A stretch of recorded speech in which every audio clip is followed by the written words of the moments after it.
You are live now, ma'am. So, good evening, everyone. It gives me immense pleasure to welcome all of you to this second edition of Her Marriage, Her Choice, Her Journey, the Young Was Debates and Conversation series. A warm welcome to all of you, our speakers, panelists, moderators, especially Dr. Mohita Sharma ma'am and the entire team that has put this program together.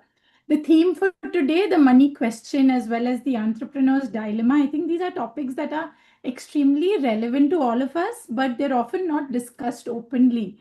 And the best part is like there's no right or wrong answer. It's what matters is having the freedom to choose and make choices that work for us. So I'm hoping this evening puts forth meaningful conversations, different perspectives, and we learn new ways of looking at the choices that we've made for ourselves. So, welcome all.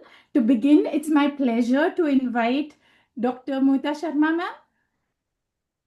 She needs no introduction, but she's going to give us, she's always advocated for all women ophthalmologists, but she's going to take us through the vision, the work, and the journey of WAS. So, over to you, Mohita ma'am. Thank you so much, Ritima. And first of all, I start by congratulating the team of Young Boss, uh, led by Dr. Swati Tomar and uh, and Dr. Nupur, Dr. Ridhima, Dr. Rakhi, Dr. Sonali, and the two young men, Dr. Prasanna and Dr. Vibhuti. You all are doing an amazing job, and the webinars that are being conceived as well as held are those which are very, very useful for all young women ophthalmologists. Today, two important questions are being answered, which are questions for almost every woman ophthalmologist.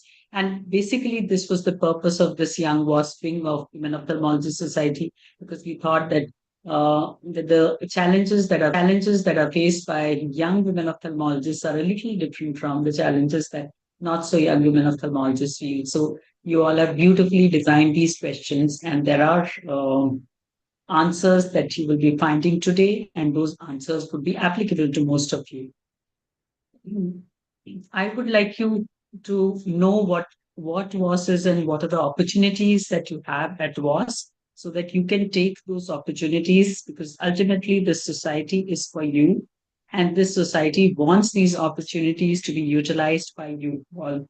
And this society is a little different from other societies, because here, whatever you feel that WAS should give to you, you can suggest to WAS, and WAS will do that. So, sharing my short presentation on what WAS has been doing today.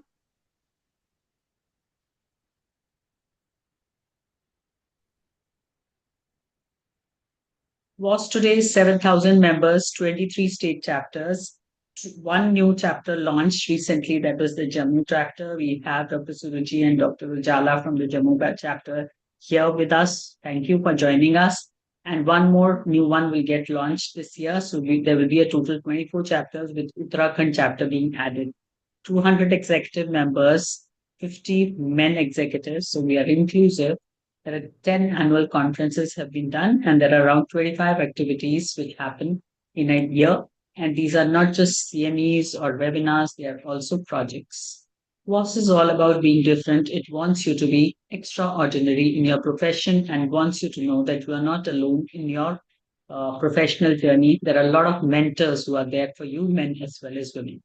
So in 2026, we continue to hold the state chapter meetings, which have been happening for the last many years. But every year we change the format of the subject or the topics that are discussed. This year it is skill enhancement, debates, Project Archana, WAS speaker bureau, and about young WAS. So these are just some of the photographs of the meetings that have been happening all over. The purpose of showing you these photographs are that wherever you may be in India, where there would be vast meetings happening, so you can connect to the state head, and you can take this opportunity to either attend or present in one of these meetings. There is this Project Shakti being led by Dr. Jimmy Mittal. It is to do with workplace challenges. Again, if you have a workplace challenge which you are not able to solve, there is an email ID which is given on the website where you can write about your challenge, and there is a group of mentors who will help you solve that. There is a project Archana being led by Dr. Anjali Mehta. This has a lot of activities where they tell you about how to deal with various crises, examples being dissatisfied patients, angry patients, violent patients, etc., and many other professional crises that you may face. There is a Women in Research in which there is a rare eye disease registry being looked after by Dr. Aishwarya and Dr. Anupama, and you can be a part of this red registry. There is an entrepreneurs wing. So if you're an entrepreneur, we have a lot of things for you. In the annual conference, we are teaching you how to set up a model dry eye clinic and a model myopia clinic. And you would get a full support on not just how to set it up, but also discount offers from companies as well as mentors who will guide you throughout even later. So there are some.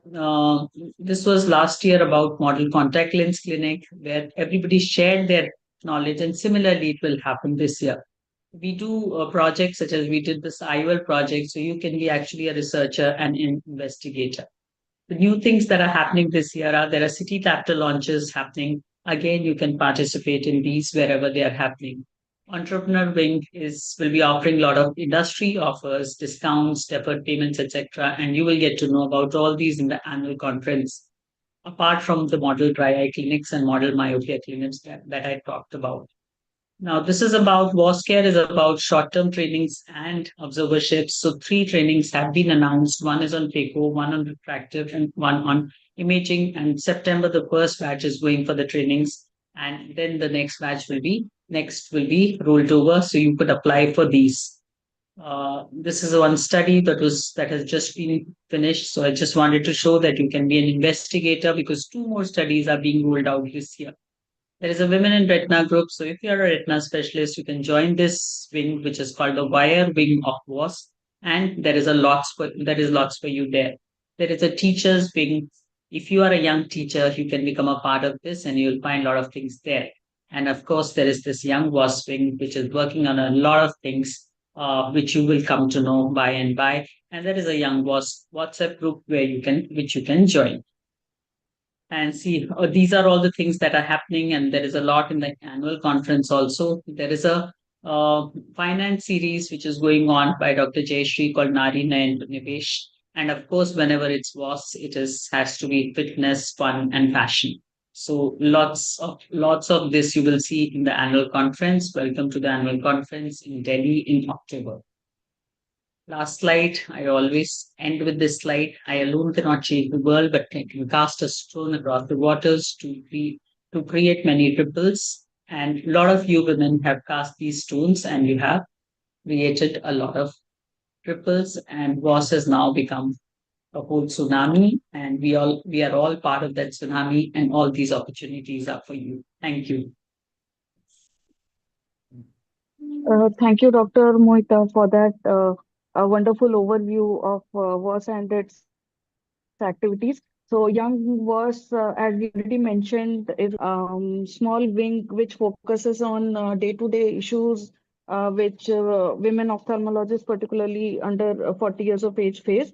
So, this webinar, this series of debates is a part of that same thought process, and it discusses topics which are very offbeat, nothing academic, and it's entirely about the day-to-day challenges and which young women ophthalmologists face. And we hope that it will somewhere help in some younger women ophthalmologists in decision making, maybe just guide them somehow. So over to you, Dr. Ridhima. Thank you, Dr. Sonali. And now I'm going to quickly introduce our speakers for today. So we have four dynamic young women ophthalmologists with us. Yeah. So our first speaker is Dr. Neha Srirao. She's an oculoplastic surgeon. She's trained from Shankar Netralaya and she's currently practicing in Pune. If I had to describe Neha, she is confident, she's fierce, she's opinionated, and she's a dear friend of mine. Our next speaker, Dr. Reshma Ranade. She's a cataract refractive surgeon trained at Narayan Netralaya, Bangalore, and she's currently working at Waghai Clinic in Pune. She's a keen academician, researcher, and she's currently also she hosts supper clubs. She cooks and invites strangers into her house And she's a very passionate person with an eye for detail. She's very particular about everything that she does. So welcome, Reshma. Our next speaker for the next debate is Dr. Bidisha Mohapatra. She's a cornea and refractive surgeon trained from Arvind Eye Hospital in Pondicherry, and she's currently associated with Center for Sight in Bhubaneswar. She's a recipient for awards for best papers, and she also has multiple publications to her credit. And last but not the least, sorry for that. Yeah, we have Dr. Monalisha Patnaik. She is an oculoplasty surgeon at ASGI Hospital in Bhubaneswar. She has done her fellowship from LV Prasad Eye Hospital, and she's extensively involved in academic research as well as conducting training and education sessions. So welcome to all our speakers.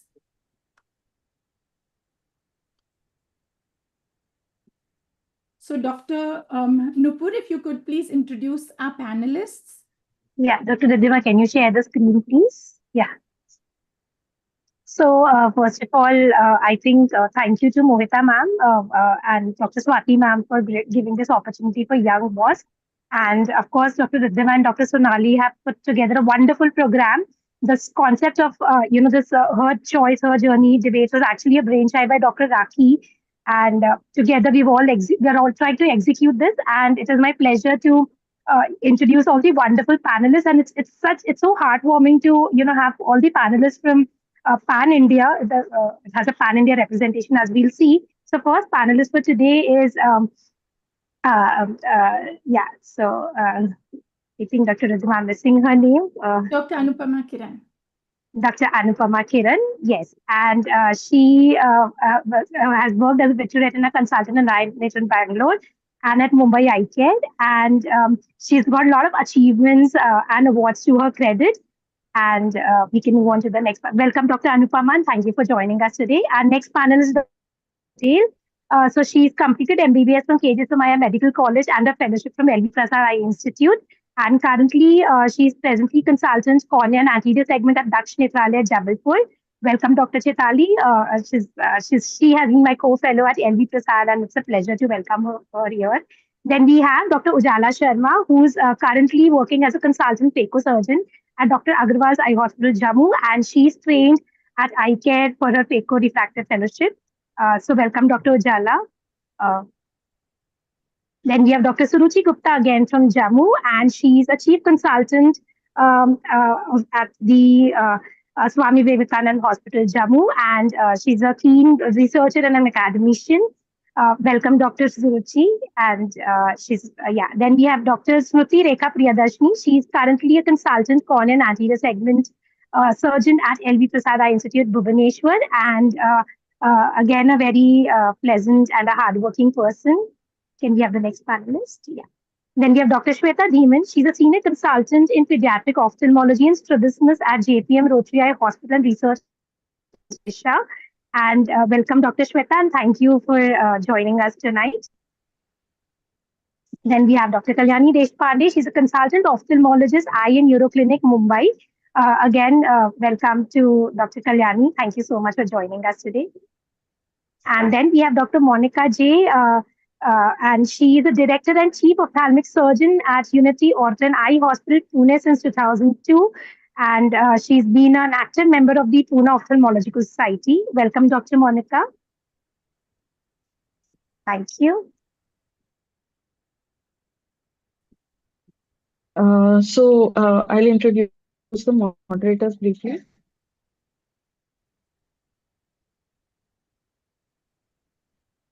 Dr. Ridhima, next slide, please. Dr. Nupur Goel needs no introduction, but just for some new audience, if they are present, she has completed a long-term fellowship in comprehensive and oculoplasty from LV Prasad Eye Institute, Hyderabad, and is currently working at Eye Care Eye Hospital and PG Institute, Noida. Her association with Yossi is known to everyone. So thank you, Dr. Nupur, for always being there. Dr. Ridhima, who has worked very hard for this webinar. She has multiple scientific credentials, organization experience, and she is an alumni of BJMC Pune and Narayan Netralaya Bangalore, and she is currently director of Medilaser Pune and proprietor of Nayanjot Eye Clinic Pune.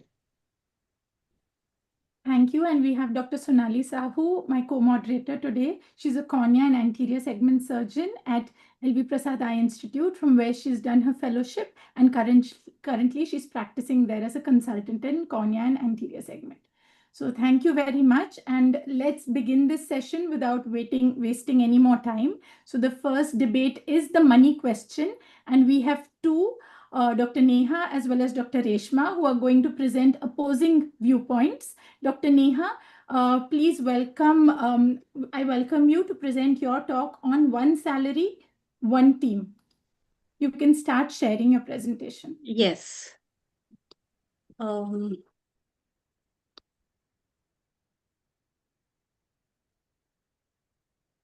So thank you, boss, for giving me this opportunity discussing something very very interesting, and I'm sure it will be of help to all. Is the screen visible to everyone? Yeah. Yes. So Just is it need to like a put it on. PPT or is it It's a PPT. Just put it on full. Yeah. Slideshow. okay? Is it visible now? Yes. Yes. Yes. Yeah. So I would be speaking. I'm an oculoplastic surgeon here in Pune, and I would be speaking here in the favor of one salary, one team. So how do these shared finances work? It's a financial model where both the partners, they contribute and come together and manage the money as a single resource and not as two separate account books or not two separate ledgers. So so basically they have a common goal or a common interest. The income is combined towards joint expenses or priorities like rent, EMI, family support, and they have a common long term goal like home or retirement. So the contribution is made into this joint finances by both the partners in proportion to their income, and they share the ownership in proportion to their contribution.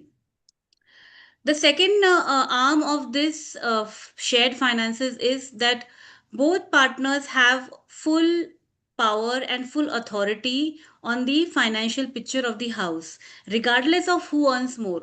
So I believe that it's a misconception that if you keep the finances separate, you are more independent and your finances are more independent. I don't think it is like that. If the finances are separate, it actually gives an individual a silent, permission to just manage his own pile of income without really worrying more about the growth of the couple or growth of the family.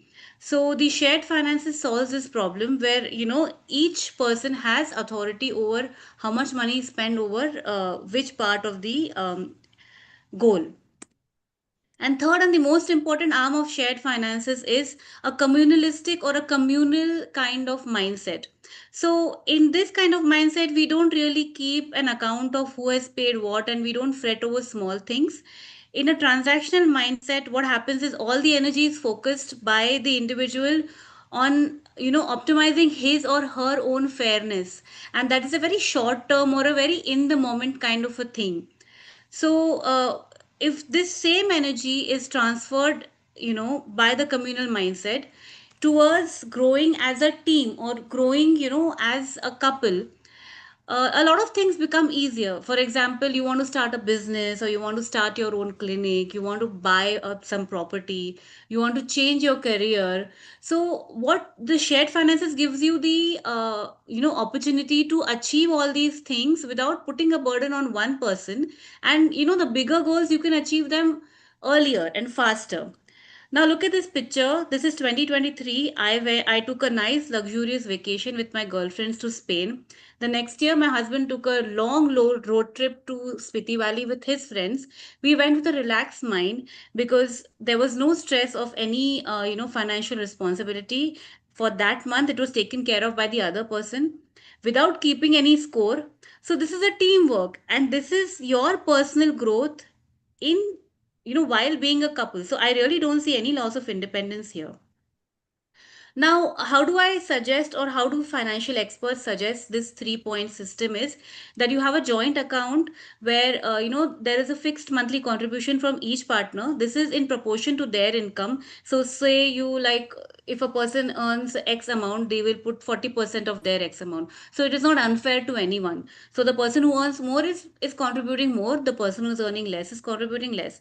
In addition to that, you have your own accounts as well, where you can spend whatever you want, no questions asked.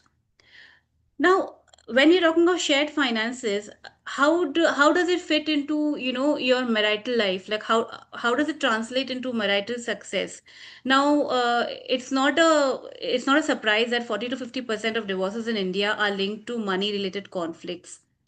But if we think that keeping the finances separate is going to solve this problem, that's not really so, because a lot of financial market surveys indicate that more than half the couples who use a joint account are very much satisfied in their married life, and they have less fights about money as opposed to 39% with those with personal or different finances. Now, when we're talking about happiness as a couple, what about your own personal happiness as well? Now, when you have shared finances, the level of anxiety over spending is much less. The interaction between the couple is more stable and positive because there is no insecurity, because there is no one like, oh, I earn less, so I can spend less. That kind of feeling is not there. This is more seen in couples who have an uneven income, or one person earns less than the other.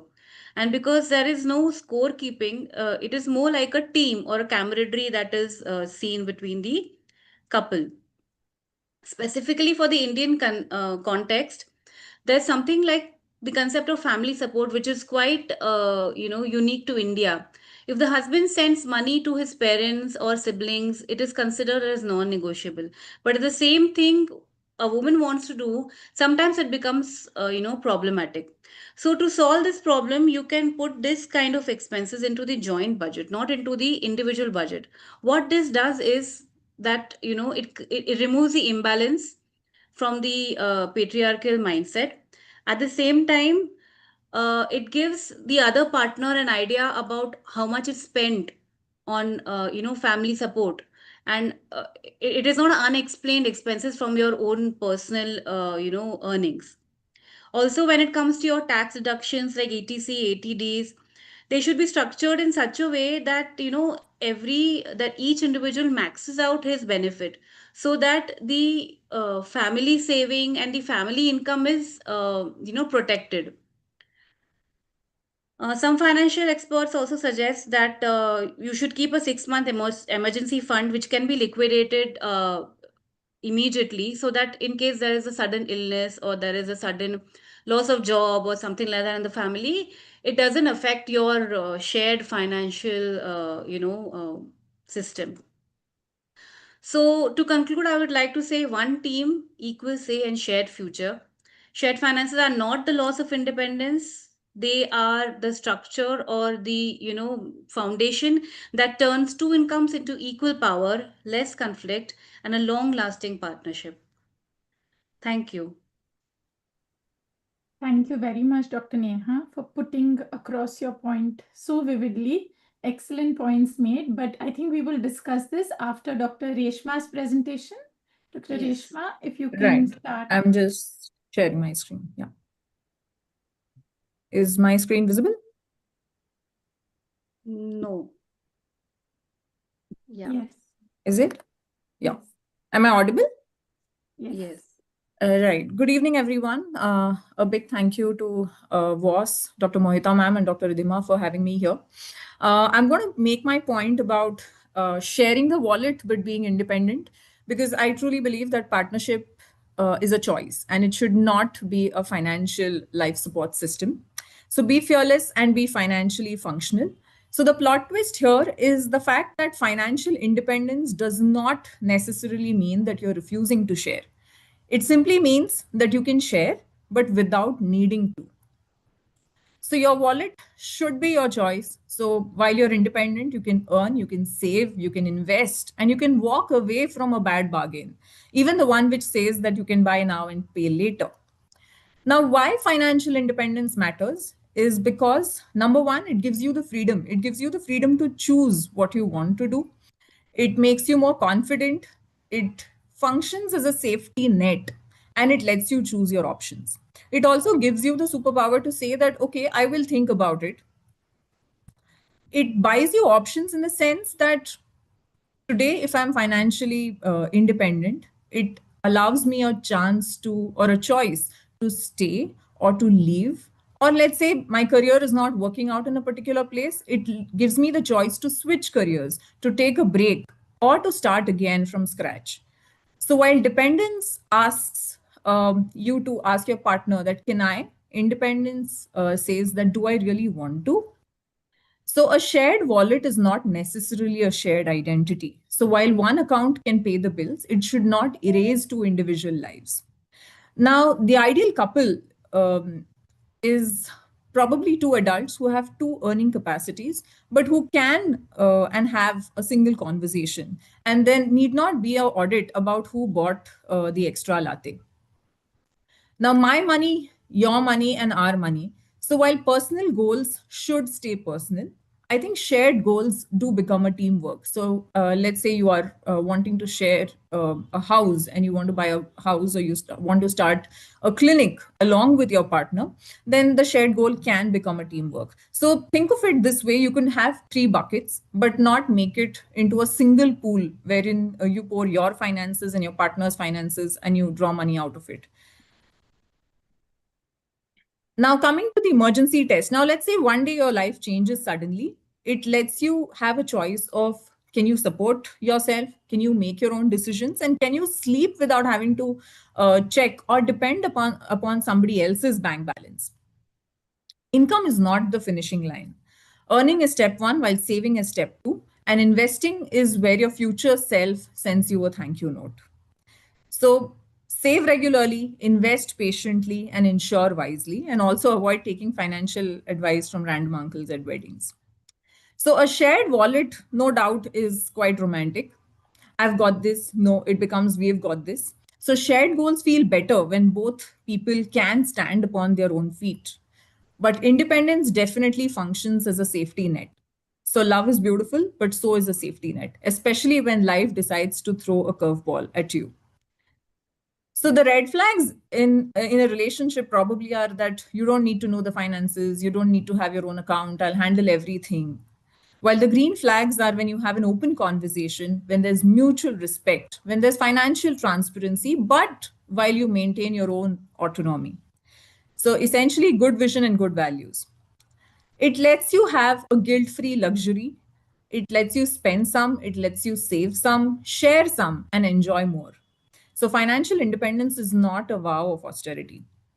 So for a woman in the white coat, while you spent years becoming clinically independent, why should you stop at the clinic door? So an independent woman is one I would want to be, where I have autonomy over my own finances, a shared wallet if at all it is needed, because choice is a real luxury. A shared wallet is strongest when both hands can let go. Thank you for your patient listening. Thank you, Dr. Reshma. So I think the gist was that at the end, there were some overlapping ideas in both the presentations where we can have a common goal towards a home, or, but also keep separate accounts. So I would like to open this topic for discussion with the panelists. First, Dr. Mohita ma'am, if you have any questions or comments about this. See, both the speakers had their viewpoints, and both of them seemed correct. But somehow, when Dr. Reshma presented her slides, I wanted to save every slide. The way she spoke, it was like every line was very inspiring. So I'll ask for your presentation after this. Thank you, So ma'am. so that's probably because I agree with her viewpoint a little more. So as I said, both the viewpoints may have their pros and cons, but I agree that it should not be a shared wallet. So, Dr. Suruchi Gupta, what is your opinion? Like, do you think that married couples do need to have a common bank account to have, like, share a little part of their income at least, or separate finances? Like ma'am rightly as such we have already discussed, both the points have their own pros and cons. Personally, what I feel is if as a family, if we want a progress, then we should have one joint account that is either for the common uh, bearing functional losses or functional credits, whatever we are dealing with at the home. Then we can have your own personal accounts for the personal leisures or the personal expenditures. Nowadays, there are different rules being set by the different financial systems. Either you can go with the like 70-30-20 rule or like 50-30-20 rule, like 50% you keep in the joint account and then 30% for some emergency funding and 20% for your own expenditures. Then again, either it can be like something like 70-10-10-10 rule you can follow. So it all depends upon, again, the individual preferences and the individual choices, whether the persons they want to share. Then again, sometimes life is never like a green park. It can throw sometimes red flags at you. And when the red flags come to you, then you have to support the other partner as well at that time. There can be moments when you either you need the support or your other partner may also need the support. So there has to be some financial sharing at and one point of time. It has to be there. Thank you, Dr. Suruchi. Next, Dr. Ujala Sharma, ma'am. So Yeah, do you think that if one partner earns more, she needs to contribute more to the expenses of the household? Like, do you think it has to be proportional to your income or it's 50-50?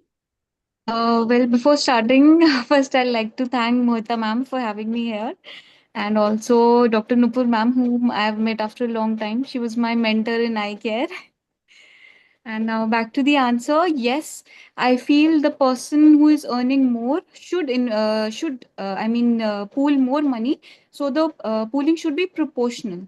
I mean, like there should be a percentage set up from your income. Like if 40% both the partners are pooling in, so that the person who has a lesser income is not financially burdened. And it is not like if you have the person who is earning less also has some reserve money for themselves, so that they can invest in their future, in their surgical journeys and all. So I think the person who's earning more should pool more money.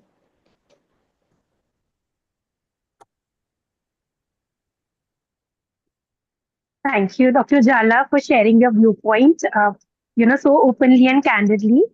Next, Dr. Anupama Kiran, I would like to ask you, so what works better in your experience, our money or your money and my money? So what is your, thought process over this? And if you want to share some, your experience or your story, we're all ears. Over to you, Dr. Anupama. Thank you, Dr. Nupur. First of all, I'd like to congratulate both the speakers. I think you guys have put in your points very, very lucidly.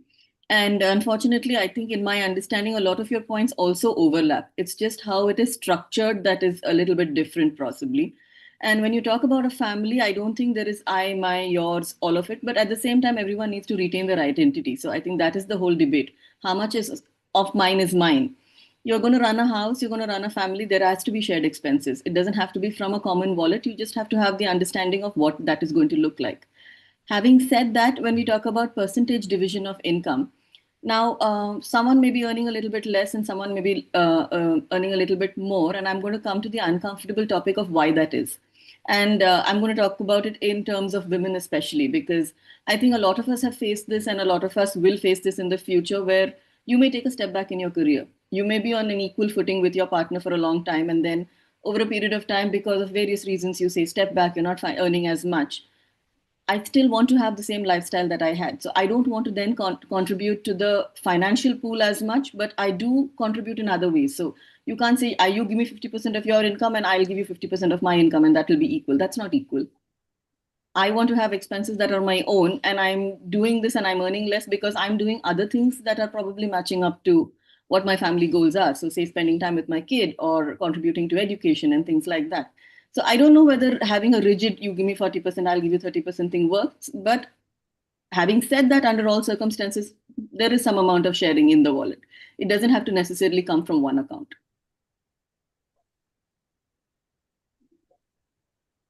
Very valid points, Anupama. Dr. Kalyani, I would ask you share your experience. How do you manage finances at home? Yeah. Hi, Team WOS. Very interesting topic.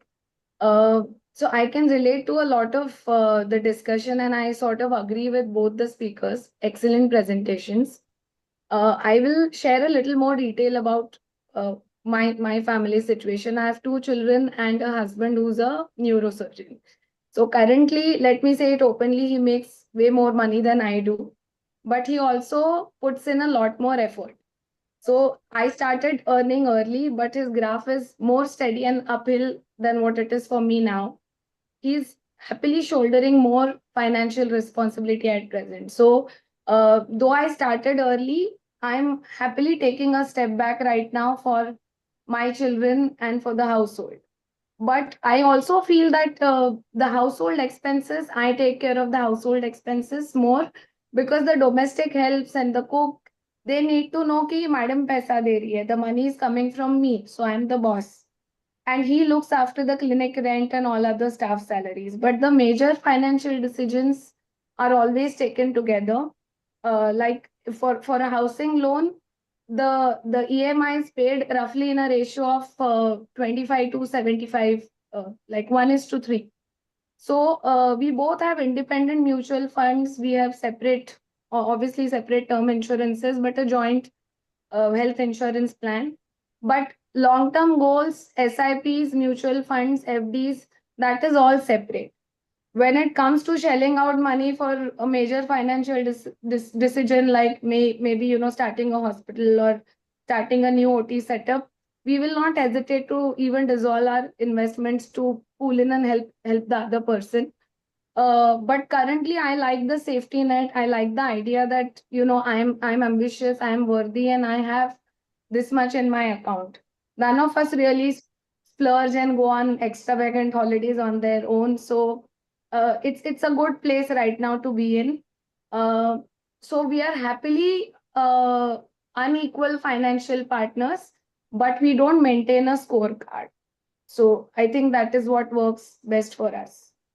I think that is the bottom line, that not maintaining a scorecard is the key. But thank you, Kalyani, for candidly sharing your situation. My pleasure. I have another point here. Like there are often like when the woman is giving money to her parents, like that is a part of the financial equation that can cause trouble sometimes in a marriage. And I don't know if anybody has any comments or experience or tips to share about this, but I think that is another small point in this debate where trouble can arise. Ma'am, I would like to share my story on that point. When I got married, I'm belonging to a middle class family. So I used to share some of my income to my maternal family. And my husband has really supported me on that time. Then again, as I was saying, life is never a green park. Then again came a time when my husband was facing some problems. At that time, I supported him, being the only earner at that time in the family. Now we are both are earning good, and now we are it's not keeping any scorecard. We both are sharing the expenses. Like the ma'am, Dr. Kalyani said, I am managing the household. He's looking after the external things. So in a family, it always goes hand in hand. Sometimes one is, if one is earning more, one is paying more. At another time, it could be the opposite. So it has to be like a common platform. Thank you very much for sharing your experience. So I think to conclude, finance is one of the key points, though it's not discussed enough openly. I mean, financial decisions, discussions need to happen before I think we step into this marriage contract, so that problems do not arise further. But I think we're going to step into our next debate, which is the Entrepreneur's Dilemma, and I would like to welcome our first speaker, Dr. Bidisha Mohapatra, to present her point of building a practice first. If you could share your screen, please.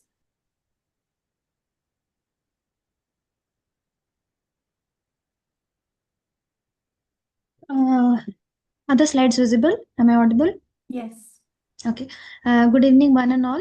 So, thank you for the opportunity. I shall be speaking on the entrepreneur's dilemma, building a practice first. When a man asks, I'll establish my practice first, the response is, of course, that's sensible. But when a woman does so, the response is, what about marriage, children, and family?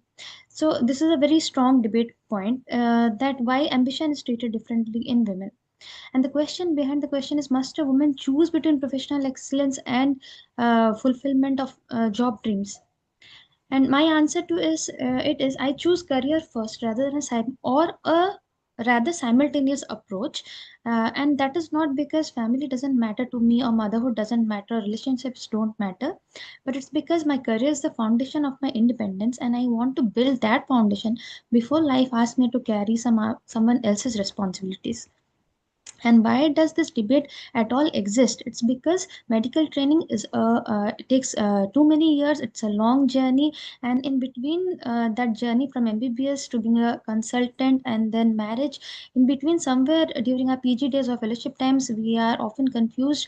That we should enter into the responsibilities of marriage and family, or should we pursue a career?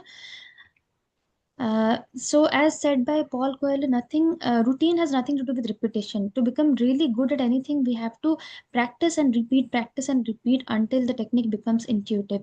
So just earning a degree is not enough. As an ophthalmologist, we need to have a good surgical exposure and repeat our surgeries, be confident enough and so as to expertise in a subject, gain expertise and have a good reputation.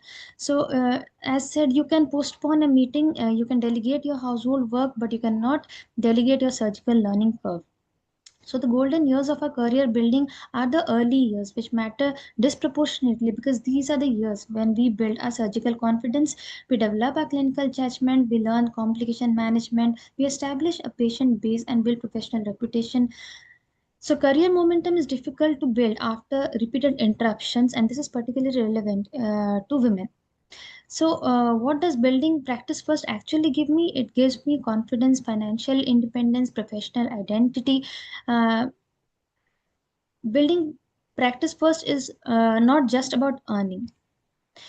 But then, what about family? So, when I say career first or building a practice first, that doesn't mean that I put my family last. It's an important distinction. I'm not saying family can wait, but it's like I don't want the society to decide that my career must wait. A woman can simultaneously handle a family, a career, a home, and can build herself. The only thing we need is a support and not sacrifice. And the solution is that children do need mother and that we understand, but they also need a present mother. They don't necessarily need a professionally absent woman. Motherhood should be a shared responsibility and not a penalty for a woman's career. So these are all the support systems we can have: a grandparents, partner, flexible working arrangements at the workplace, family teamwork, domestic support, and childcare. So, what if I put my family first? For an ophthalmologist, surgical skills may need to rebuild if I have a gap of, say, 5 to 10 years in between, and the confidence may again take time to return back. Sometimes we develop frustration as we are not able to continue or again develop that expertise after a break. The practice patterns may change by then. The technology evolves. The young surgeons enter the field. The family does grow with us, but so does our career also. So what happens when life doesn't go according to plan? Sometimes the marriages can change, circumstances can change. That time, if we are independent and if a career has been built up, so the career itself acts as a safety net for us. So independence that we gain with a good career gives us the ability to face the uncertainty. And what we pass on to the next generation is when people say, first become a good wife, then a good mother. And if there is time, build a career. If someone says this to the girls of the next generation, they should be able to revert back and they should be able to make their own choice They can become a doctor, a mother, a partner, and be ambitious, and they can be themselves. None of these identities cancel each other. So, to conclude, build your practice first. It's not because family is less important, but because a woman deserves to build herself before she is ready to build everything around her. I don't want women to choose between career and family. I want a world where a woman can build a strong career, a good family, and never have to apologize for wanting both. Family can be part of my identity, but it should never have to be entirety of it. So, the ophthalmologist of the future is expected to be a doctor, a good surgeon, a leader, mother, partner, and an individual. Thank you.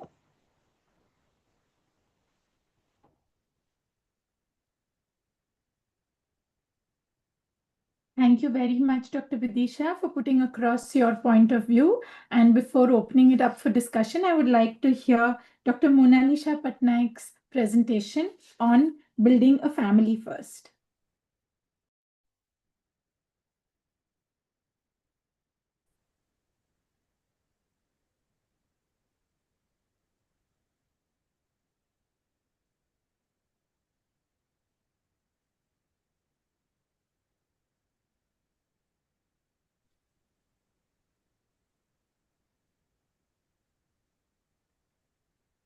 So, good evening, everyone. Can you hear me?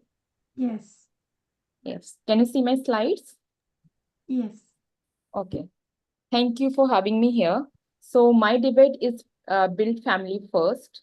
So, why this even any dilemma to build a family first or having a practice first? Because surgical training is long and demanding. Early career require enormous time and commitment, and these years often overlap with our reproductive years. So women therefore face a unique intersection of career and biological time. Once. My slides are actually not moving.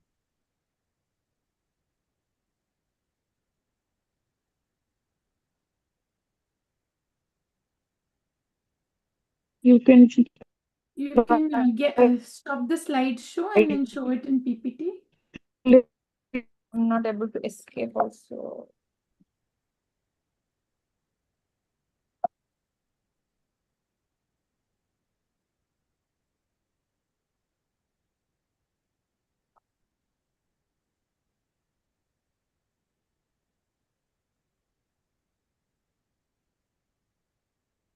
Just press the escape button or the right cursor on your... It's not happening actually. I'm pressing the escape button. I think something is wrong. Stop the screen share then.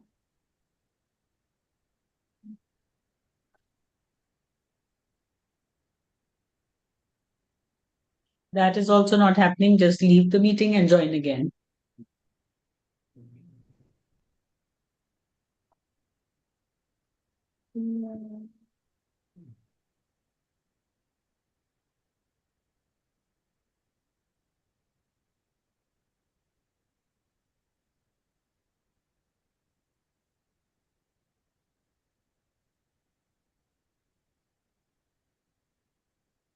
Dr. Ridhima, we can take the discussion, I think, till then. She's sorting out.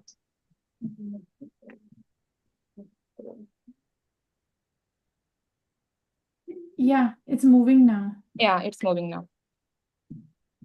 Okay. Okay. But I'm able to see something remote control on your screen. Yeah. So, is it visible to me or to you only? It's visible to us. But your screen, Ridhima is requesting to remote control your screen is visible to me.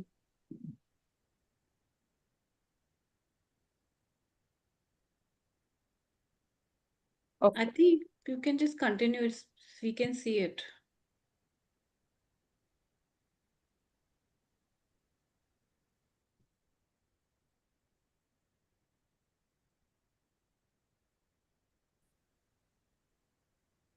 Yeah, you can just, we can see the slides. Are you able to see the slides? Yes, you can continue. Okay. So what does the evidence shows? So this is the article, The Challenges of Parenthood for Female Surgeons. It was a hot topic of discussion during 2022 Academic Surgical Congress, where they discuss about all the female surgeon faces, and it includes also the policies. So that article shows pushing practice over family drives 1 in 5 resident attrition rate. Ignoring personal well-being forces 63% expectant resident to fear of pregnancy safety, while 75% feel unsupported in requesting needed to workload reduction. Long shift and overwork led to nearly 50% of female surgeons suffering from placenta complication and 42% experiencing pregnancy loss. A practice-first culture creates toxic presentism, driving 75% of residents who miscarry to take 0 time off to recover or grieve physically. There is another article. This is a meta-analysis which include 139 peer-reviewed articles from 26 countries. And in high-income countries, women make up 50% of medical school matriculant. Yet, men account for 73% of practicing surgeons in UK and 61.6% in US. This meta-analysis shows that pooled surgical residency attrition rate is 24% in women compared to 16% in men. And by 4 years, it is 23% in women and 17% in men. Female surgical trainee report significant higher rate of mistreatment, including discrimination, verbal abuse, and gender bias, reaching to 65 to 70% in female and 20 to 25% in male trainee. Only 21% female surgeons reach the rank of associate professor and less than 50% reach full professor compared to significant higher promotion rates in male surgeons. So what happens when motherhood is postponed? Female surgeons are more likely to delay motherhood until after training. Assisted reproductive technology is frequently used. Pregnancy during training can bring scheduling difficulty and negative perception. So maternity leave and breastfeeding and child support can be inadequate. So we tell women, first finish training, then establish your practice, then become a mother. But biology doesn't necessarily follow the career ladder. So this is a career clock versus a biological clock. In the career clock, medical school, residency, fellowship, practice, reputation, and leadership. In the family clock, partner, pregnancy, childbirth, early motherhood, and raising a children. So where does these two timelines collide? What motherhood actually feels for a female surgeon? The first is path toward motherhood. So becoming a mother is often a deliberated and a complicated career decision for a female surgeon. So often a female surgeon feels, should I get pregnant during my residency or during my fellowship or after establishing my practice? Then the realities of motherhood. Once she gets pregnant and becoming a mother, so when should she join her duties?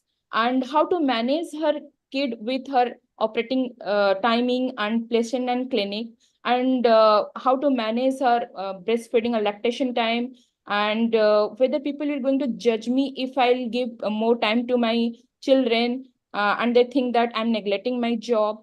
Then our toxic medical culture is long hour is equal to dedication, being constantly available is equal to commitment, and never taking it off is professionalism. Then fourth thing is institutional policy. Hospital, residency program, and institution can either make motherhood easier or harder. So if doesn't have any maternity leave, doesn't have any lactation and breastfeeding facilities in the hospital, and childcare leave and adjustable duty hours, then it will be really very difficult. The hidden cost of practice first. Difficulties around pregnancy and childbearing can contribute to burnout, career dissatisfaction, thought of leaving surgery, thought of changing fellowship and career plan, difficulty recruiting and retaining women in surgery. So what about the other thing? When woman wants to establish her practice first. Practice first can provide financial independence, yes, establish patient base, professional confidence, greater control over working hours, and stronger professional identity. But is perfect career stability ever really achieved? Because there is another promotion, there is another qualification, another expansion, another academic goal, and another professional milestone. This is a book about mother in medicine, the human side. This book describes about women in different stages of their medical career, from the medical school to the practice. And this book's the gist is it shows that there is no single formula to combine motherhood and medicine. And my takeaway from this book is having a family doesn't mean you are less ambitious or you cannot grow. Your career path must have changed, but you can continue to grow. So there is no perfect time to become a mother. There is only time when you decide that you can make room for both. Family first doesn't mean career last, as Vidisha said. So build your family during biologically appropriate period. Continue to develop your professional identity. Build and expand your practice over the following decades. So my argument is biology has a timeline. A surgical career has flexibility. Therefore, family first can be rational career strategy. Doesn't mean woman should become a mother before building her practice, but women should not be told to postpone her mother until the career is settled, because that point may never come. So the real solution can be, how can you build a system where women can have both flexible training, parental leave, childcare support, lactation support, partner and family support, good mentorship, and a culture that doesn't penalize pregnancy. So the final message is, a practice can build over decade, but motherhood has a biological window. Thank you. Thank you very much to Dr. Mona Lisa as well as Dr. Vidisha, because this is a very difficult question to answer. It's a difficult question to plan for. But first, I would like to hear from Dr. Mohita Sharma ma'am what her opinion is on this question. As both the speakers have already said, that your surgical career time and your family time both coincide. So it's a big dilemma and difficult to answer. So I would say that if you ask me, out of the two, biological clock is one which is ticking. And once the biological clock ticks away, then we can do nothing about it. We find, if you look at the incidences now, all are, since it's a surgical career and it's ophthalmology is not an easy branch, there's a lot of stress also. You will find, because of that stress, a lot of women have hormonal imbalances. They have, there is a high incidence of endometriosis, and a lot of reasons for infertility also if you delay things too long. So since the biological clock is something which you cannot get back, I feel, if you ask my personal view, it should be the family first. And by family, see, marriage can happen anytime. If marriage does not disturb your schedules too much, but having children will disturb your schedules a little and it needs your attention. So once that is first, then after that, when it comes to your surgical career, I don't feel there is any age for learning surgery. You could delay it by 2 years and you would still be a good surgeon. It is not that by two, but then if you do decide to have your children first, do not go on such a long break that you are not able to come back. So it has to be a reasonable break. That's what I feel. Thank you, So ma'am. if somebody can do both simultaneous, then that's the best. But then you need a very good help at home. So, Dr. Monica, I can see you agreeing with what Dr. Mohita was saying. What is your opinion? Like, if you had to make the same choices, I think you chose family first and then career. Would you do the same thing over? No. Why? To be very candid and frank about, I got married very early. So know then that. I wanted to travel, and not as a tourist, but as a student. Stay abroad and study over there and all that. But then marriage led to children, led to practice, and then I was caught in the well. So then I wouldn't advocate to get married early. Take your time, make a good decision. I got the right partner, thankfully, but choose the right time to get married than to have kids. And career in between, if you have a lot of support, but establish your career. So you would do things differently if you had A to bit do differently than what I have done last 28 years. Yeah. So our next question, Dr. Smriti. do you think that women can really have it all? A successful practice and a successful family life, or you feel like you're always compromising at one place or the other? I think it's like how you take it. So if you, I know that it's a difficult question, and definitely all the women out here they face the same thing. But it's up to you how you take it. So if you feel that there is a pain and I'm not able to cope up, you will never be able to. But females are better multitaskers than males. I know everyone will agree. If we have to do a job, we can sit with our children, we can sit with our kids to do their homework. At the same time, we'll be thinking about the laundry and the cook and everything. So even in the hospital also, I think females are better organized and multitaskers, and the same goes with managing career and family. But backbone, you should have a good family support. That is that should be the backbone.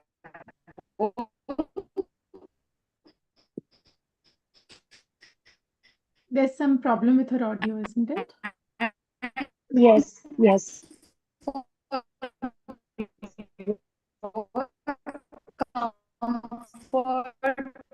You can always push limits.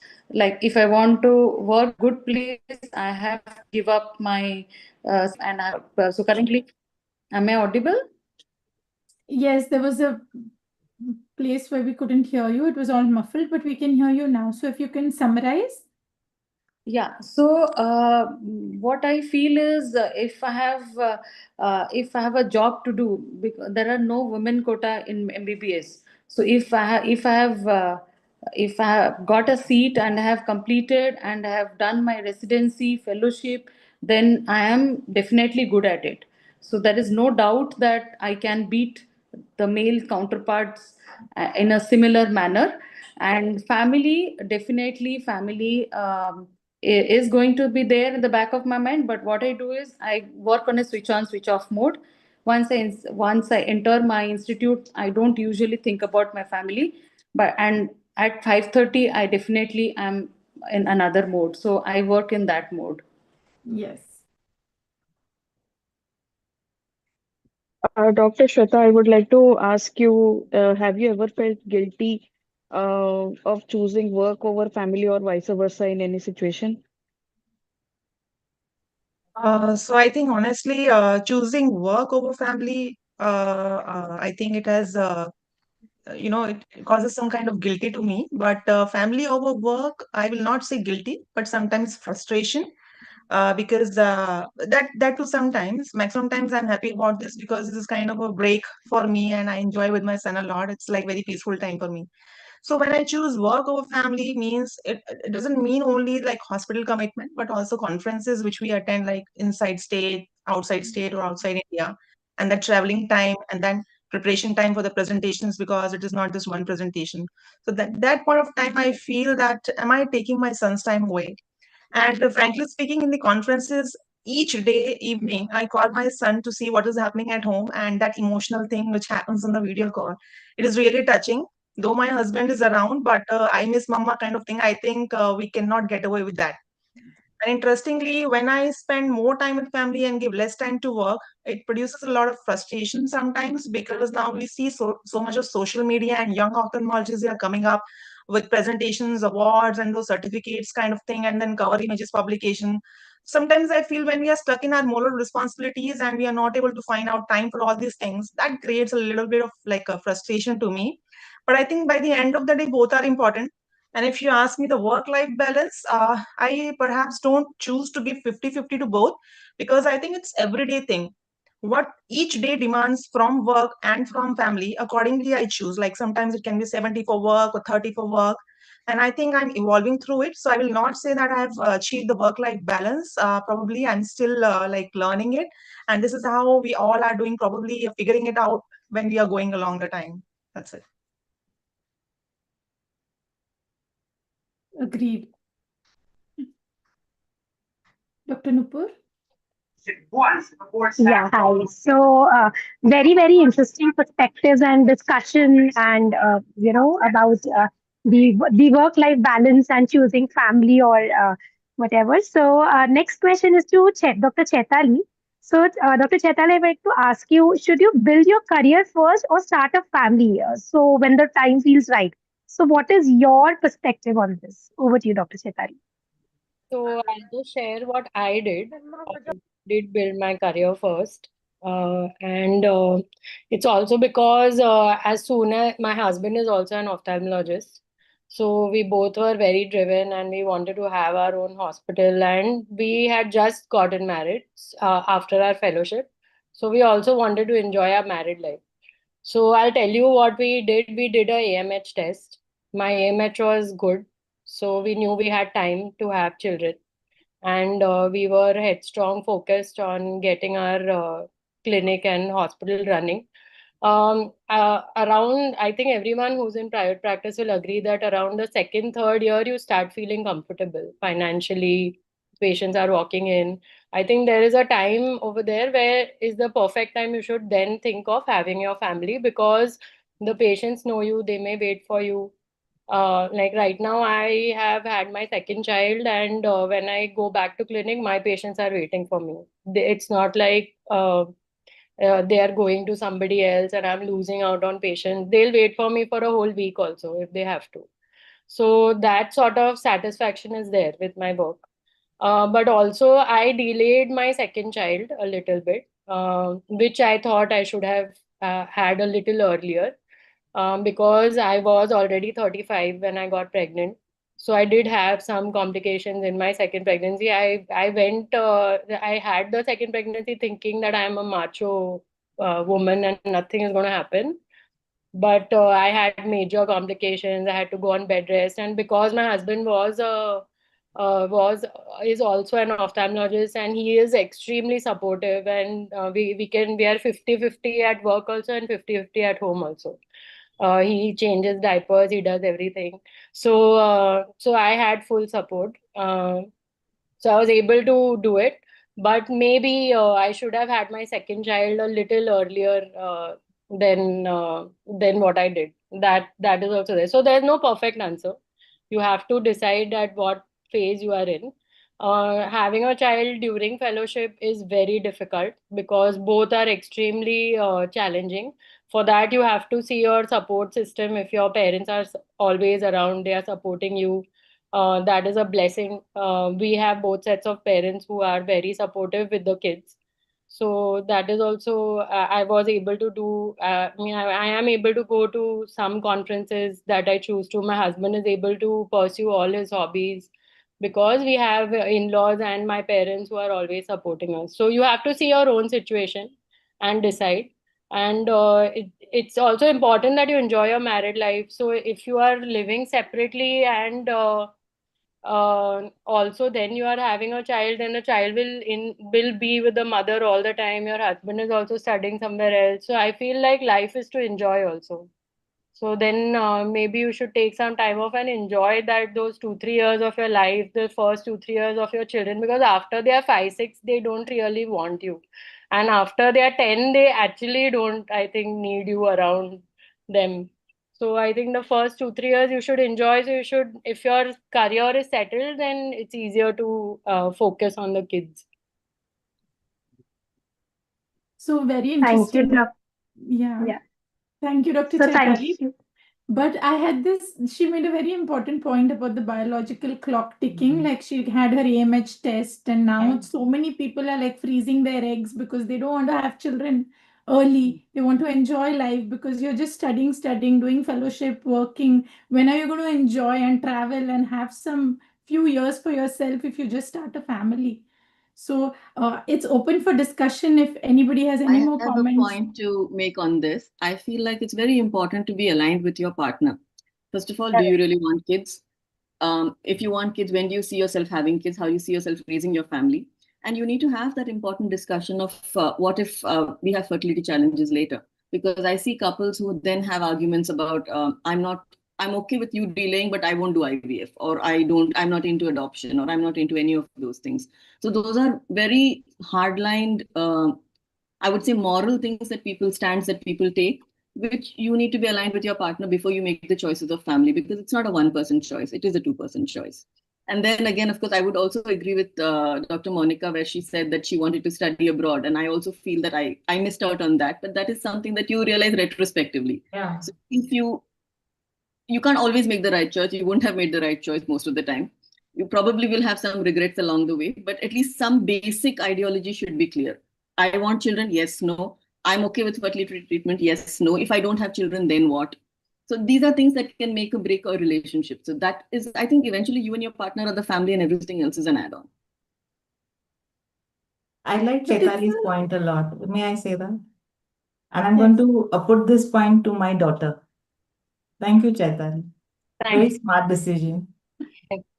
But I to would have like a to family add first, something. sometimes No. you feel like She checked her AMH levels, Yes. and then she decided when she's going to do the practice first, build up a career, and then she's going to plan kids. So that was a smart move. I mean, I appreciate that. Now, I also want to say that in your training is not the time to have the children, for sure. Yeah. That is something that I'm It absolutely aligned becomes with. chaotic. Surgical training can go on later, but in your fellowship, there are so many academic and so many other commitments that you have. It's just not the surgery. So I don't think PG or fellowship would be the time to have the children. Anytime after is up to you. So I would sort of disagree with that, because Chaitali knows, I joined my fellowship at LVP. My daughter was, just 7 months. So I think I'm doing pretty okay. My daughter is doing well. So I don't think it's a generalized thing.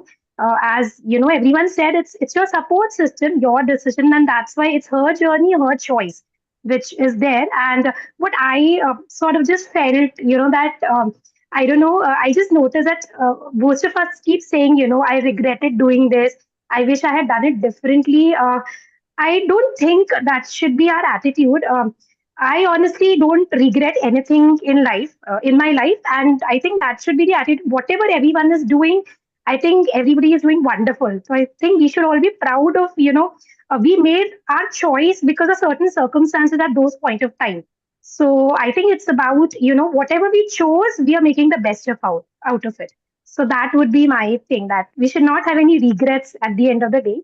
And I think we all are we should be proud of ourselves. I am proud of everyone who's there in the webinar, and, so that's my take on it. I would have like I have one more point regarding the financial presentations which are there. So I think, and Dr. Neha had put it across in one of her slides, the most important thing is how you are going to save tax as a husband and wife. And first, you should maximize that. And then you should take the decision as to who is going to contribute how much to whatever. Women have a lot of benefits in India with respect to buying a home and with respect to taxation, the tax lab and everything. So it should be a team effort to first maximize that. And then the second thing is shared. Like then it just is your equation with your partner. It's never really, as I said, life is to enjoy. So we should, I personally, we don't, we don't count at all who's paying, who's not paying, so that we don't, money is not consequential, but when we sit down to take decisions in the hospital, it's always like, how are we saving the maximum money from taxation? And then now what are we doing for the kids and vacations and things like that? Ideally, for taxation purpose, the account should be separate. You can't have a combined thing. You can't have a combined. And the women said, like, when we bought a house, we bought it on my name, even though it was a combined inflow, because we were saving 2% stamp duty. Yeah. I think that is there's Saving separate accounts. Yeah. Dr. Ujala, you had to say something, I think. Yeah, I just wanted to say actually about the family thing. Actually, I'm just living in this right now. I have a 18 months old daughter, and I joined back when she was just 6 months old. I conceived when I was in my final months of fellowship. So I think the biggest thing which has helped me in all this was my family. And when I conceived, I was in Delhi. But you know what kept me going, and what made me decide that should I go with my career was that I had to shift back to Jammu, because my family, my support system was in Jammu. So I had very good offers in Delhi, but then I left Delhi. I just moved back because my family was here. So I think we should all just choose our own sequence rather than making a choice. We all have our own sequence. And one thing which I felt in my journey was that just after your PG, you have like 1 or 2 years. I think we should invest those years in skills rather than practice or anything. We just should invest in skills, because if you have the skill, even if after that you have your pregnancy or you have a small baby, you will get a job. So even if you cannot build a practice, you will get a good job, and at least you will be financially very stable. So I think that helped me a lot. Thank you for sharing I your would also experience. like to say something. Yes, ma'am. When I joined my PG in PGI, and PGI is an institute where the workload is goddamn. My son was already 3 years old, and again comes the support system. My family also supported me very supportively at that time. So I completed my PG at that time, and then I came and built my private practice after that time. So it's till now, from last 14 years, I'm doing my private practice as such. So it all again comes to how much your family is supportive of the things, and it's never like can be a thing that you are supposed to build your family first or career first, but everything should go hand in hand. There is no set rule that you are supposed to build one thing first. True. So I think everybody has a different journey, but what ultimately matters is to have the freedom to make your own choice. And the bottom line is what is right is what is working for you at that point of time. So, any closing comments from Dr. Mohita ma'am? I'm amazed to hear all the stories, and it's so nice to see that everybody is a successful professional women and doing and with a good family too. Only thing that is coming to my mind is everybody is saying if you have a good support system, then you can go ahead. What if you don't have? Ma'am, Somebody may not have. I have a nuclear family. I have two children, two clinics, and my maid and my nanny has raised my children. My Yes. older one is 13, and with just different nannies, with no in-laws, parents. I have two children, and I would that's pipe in with this. also And I've seen Ridhima actually build her career like that with a 6-month-old. And she would operate, she would go home, she would feed the baby, she would come back, she would do it again. And looking at her, I had nannies and I had my kid. And when he was 4 months, I went to work. So you have to build your support system. And I feel like if you can afford the help, get all of the help. And this is one mantra that I tell everybody. Like, if you don't have family, so be it, get as much help as you can. so my husband's not an ophthalmologist. He's very busy, and I am the free person. And it's She is just not with the help free. of me. Okay, I will tell you that also. She is not the free person. But yeah, so one it's not point always. that I wanted should come forward, that even if you don't have a good family support in the form of parents, grandparents, or a husband who has a lot of time, then you have to find alternative methods of support. And even if you have your family support, whether parents or grandparents, those alternative methods have still to be there. You cannot burden your parents with everything, and or the grandparents with everything. And I have heard a lot of women say, I will not leave my child on a maid. You have to come out of that. You will have to ultimately do that. Otherwise, how will you ever work? You won't be able to work. So that's the point I wanted to come. And later on, the kids also don't mind. I mean, if they've left the nannies and the caretakers, they don't mind. My daughter doesn't get back to me ever. Ultimately, the children will be happy to see their mother as a successful professional when they grow up. The mother should be a role model. Otherwise, later they'll get a dialogue in which they'll get to hear, "Oh, this is something which all mothers do. What special did you do?" So this may come. So rather, they should look up upon you as a role model. Yes. Ma'am, I want to share one point about the nanny, about getting out of the mindset of, not leaving the kids with your nanny. I have two kids and both are just 2 years apart. So the nanny whom I hired for my first kid, we are a nuclear family. We have been a nuclear family for long. It is just recently that my mother-in-law has joined us. So the nanny that I hired for my first child, she was there for my second child as well. And she was there throughout, and she left only when my second child was around 4 years old. And my kids are still so attached to her, and she still comes every now and then to meet them. So sometimes you can see a very beautiful relationship between them also. It's not like just because they are outsiders, they don't take care of your children well. If you take care of them, they do a good job as well. And this mindset is really is not of any use to anyone, neither the mother nor the kids. And it's really okay, I feel. Just What I would advocate is have two nannies. That's what I used to tell my sisters who Yes. used to be worried what will happen to the children if a nanny goes on, or the maid goes on leave. Have two maids. I have two dogs. I know I cannot leave them if the maid is not there. So I have two maids to look after them. Even if one is on leave, the other one is there, because I cannot sit at home and look after them just because the maid is on leave. So thank you everyone for all these wonderful conversations and for taking the time out on a weekday evening. I think we'll wrap it up with a photograph. So I'll request everyone to put on their videos, the camera. Sharik, if we can have a photo of everyone.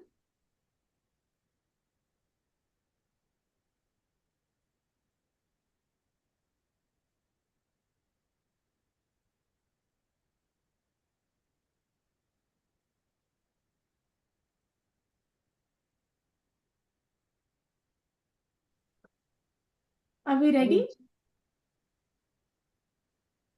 Tarikji, you are there?